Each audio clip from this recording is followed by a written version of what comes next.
Hello viewers, இன்றைக்கி நம்ம vegetable பிரியாணிக்கு தேவையான இன்க்ரீடியன்ஸ் பார்க்கலாம்.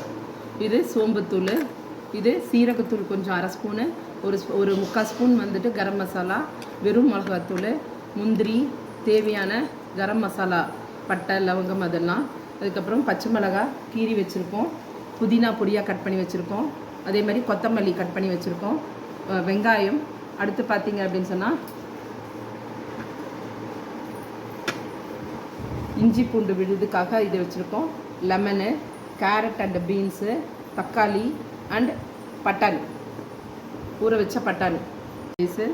இது வந்து பார்த்திங்கன்னா 3.5 கப் எடுத்திருக்கேன். ஒரு கப்புன்றது 200 கிராமு, 700 கிராம் அரிசி எடுத்திருக்கேன் நான்.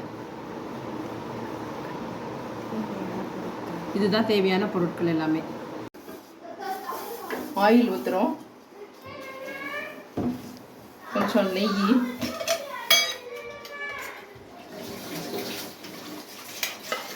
ஒரு 2 ஸ்பூனு,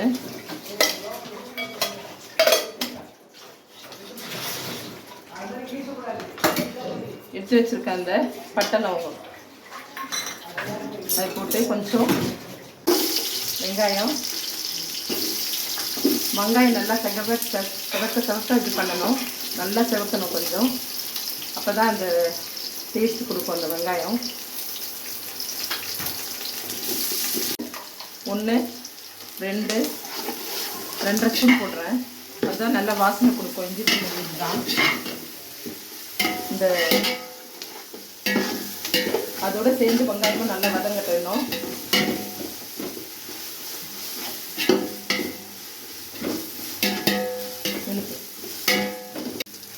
இப்போ இது கூடவே கீரி வச்சுருந்த பச்சை மிளகாய், புதினா, கொத்தமல்லி இதையும் சேர்த்து கூடவே சேர்த்து வதக்கலாம்.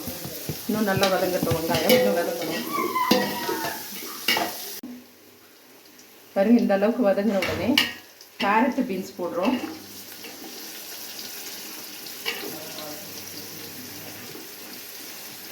அது கொஞ்சம் வதங்கின உடனே மற்ற மசாலாலாம் சேர்த்துடலாம். கடைசியில் தான் தக்காளி போடணும், முதல்ல போடக்கூடாது தக்காளி. கலர்ஃபுல்லாக இருக்குது பாருங்க பார்க்கறதுக்கு. பட்டாணி போடலாம். எங்கள் வீட்டில் எல்லோரும் பட்டாணி நிறைய சாப்பிடுவாங்க, அதனால் நிறைய போட்டிருக்கோம். உங்களுக்கு வேணும்னா நீங்கள் குறைச்சி போட்டுக்கோங்க.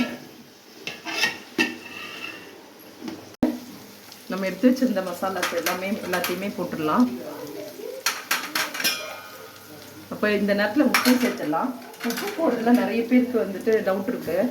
ஒரு ஆழாக்குக்கு 1 ஸ்பூன், இந்த மாதிரி ஸ்பூனில் 1 ஸ்பூன் போட்டிங்க அப்படின்னா கரெக்டாக இருக்கும். நம்ம 3.5 கப் எடுத்துக்கிறதுனால 3 ஸ்பூனு, இது ஒரு அரை, காய்கறிக்கு ஒரு அரை ஸ்பூன் போட்டுக்கலாம், சரியாக இருக்கும். இப்போ தக்காளி போட்டுடலாம். இப்போ தான் தக்காளி போடணும், முதலே போடக்கூடாது தக்காளி.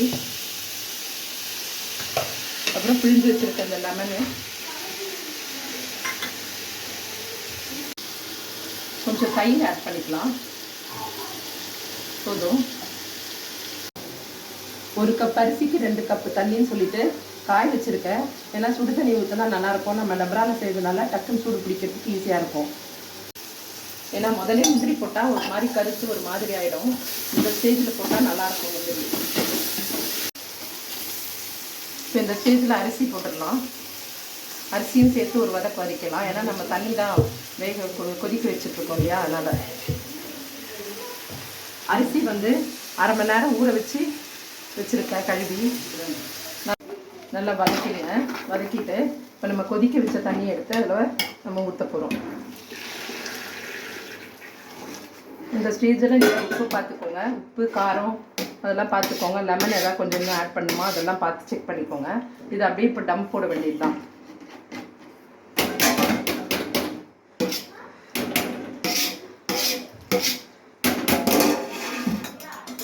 அதுக்குள்ளே அந்த டம் போட்டிருக்கோம் இல்லையா, அதுக்குள்ளே நம்ம ரைத்தாக்கு தேவையானதெல்லாம் பார்த்துடலாம். கொஞ்சம் வெங்காயம், கொஞ்சமாக தக்காளி, புதினா, கொஞ்சம் வெள்ளரிக்காய், கேரட்டு, உப்பு, தயிர், பச்சை மிளகாய், ஒரே ஒரு பச்சை மிளகாய் கீரி போட்டிருக்கோம். எல்லாத்தையும் போட்டு மிக்ஸ் பண்ணிவிட்டு நல்ல ஒரு சூப்பரான ரைத்தாவை ரெடி பண்ணிடலாம்.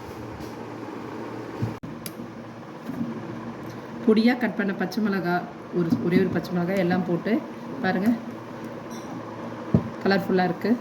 இதுதான் ரைத்தா. இப்போ திறந்து பார்க்கலாமா எப்படி இருக்குன்ட்டு? பாருங்க, வா எப்படி இருக்குது பார்த்தீங்களா? எவ்வளோ நல்லா இருக்குது பாருங்கள். எல்லாம் அரிசிலாம் நீட்டாக எவ்வளோ அழகு நல்லா இருக்குது பாருங்கள்.